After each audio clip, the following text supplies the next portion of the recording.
pangalan ni Katrina Halili. Ngayon pa kaya siya magpaawat? Marian, yung issue sa inyo ng Katrina, parang hindi mamatay-matay, ano? So, matatapos na yung taon. Paano kayo magtatapos yung issue na yun? May regalo ka ba sa kanya? Wala po. Siya ba may regalo sa'yo? Wala po. Pag mag-exchange gifts kayo, anong gusto mo? Wala na lang pong gift. Mas maganda po yung... Peace on earth na lang, parang ganun gano'n? lang po. Mas magandang ganun eh. Hindi naman material lang makakapagpasaya sa isang tao eh. Finally, at 9:45 p.m., matapos ang interview kay Marian, Ricky rushed to Ding Dong. Ding Dong, si Marian at si Katrina, kasama mo sa Marimar, no? At mayroon silang iringan, mga controversy, intrigue, hindi matapos-tapos. Do you have any role in making peace between the two of them? As long as I don't see anything that's foul happening, I don't think I should involve myself with it. I honestly don't see anything naman that's happening. I only hear things, pero sa nakikita ko wala naman. And kung meron man, I think they're mature enough to handle it on their own.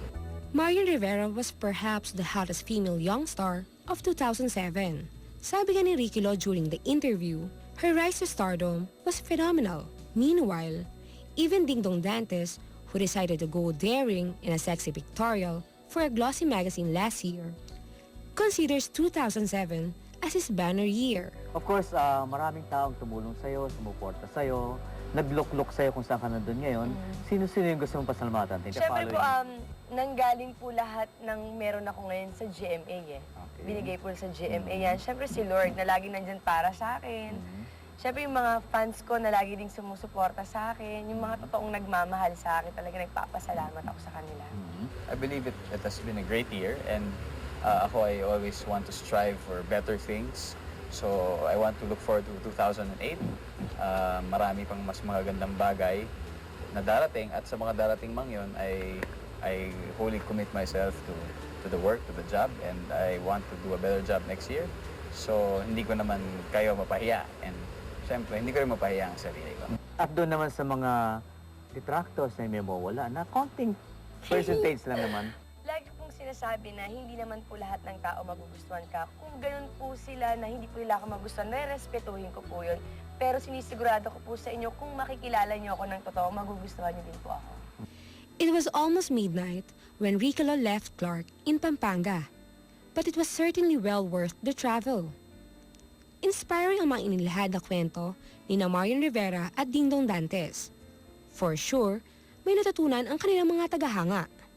Speaking of lessons learned, si Gretchen Barreto kaya may natutunan sa taong 2007? Parati naman ako may pinagdadaanan, that's life, hindi ba? For me, I always look at things, you know, in a very positive way. After any situation, I can always just, you know, be happy that it happened, and I just take the lessons that, you know, I learned from every situation. So okay naman. Ano ba nangyari? Ano bang nangyari na nakakashock? The Ricky Lo exclusives was at the Ninoy Aquino International Airport last December 26 when Gretchen Barreto, her live-in partner Tony Boy Cuanco, left for San Francisco, California. Ano ba, ang dami kong napagdaanan this year, hindi ba? Na nagkasakit si Tony, nagkaroon ako ng skandalo. I guess it's part of growing up. It just goes to show na tao din ako, nagkakamali, nadadapat, marunong tumayo. So, yun lang naman ang diferensya eh. Nalalaman lang ng lahat ng tao kung anong nangyayari sa buhay ko. At importante, alam nila, nagkakamali ako. Siguro alam naman ng tao, naughty-naughty talaga si Gretchen, di ba? Isa si Gretchen sa numika ng pinakamalaking ingay sa taong 2007. Mula sa kanyang mga pasaring kila ni Mercado, to the infamous kissing photo with John Estrada, Ricky Lo could actually write a solo showbiz year-end report about her. Hindi ko alam, hindi naman natin sinasadya maging controversial. Siguro natutuwa lang ang tao at parang bawat galaw ko talagang iniintriga at parang hinihintay nila na parang dapat may mangyaring masama. Parang ganon. Kahit hindi pa nangyayari, sinasabi nila nangyari na. At bago nga matapos ang maituturing na tumultuous 2007, kumalat pa ang balitang hiwalay na sila ni Tony Boy Cuanco. Pero napansin din ni Ricky, bakit hindi yata siya apektado ng kumakalat na balita? Pang hiwalay? Hindi ko alam kung matutuwa ako or maiinis ako sa mga kwento. Natutuwa ako na nachichismis pa rin ako kasi ibig sabihin, buhay pa rin ang Gretchen Barreto sa isip at puso ng bawat Pilipino para intrigahin ako, para aksayahin nila yung panahon nila. Masarap yata yun. Ibig sabihin, hindi pa ako laos. So yun, that's the positive side. The negative side is, sinasabi nilang hiwalay, pero nakikita naman nila kami, parati kaming magkasama. Ang point ko dito, Gorgie, 14 years na kami, sa February 2, 14 years na kami magkasama ni Tony.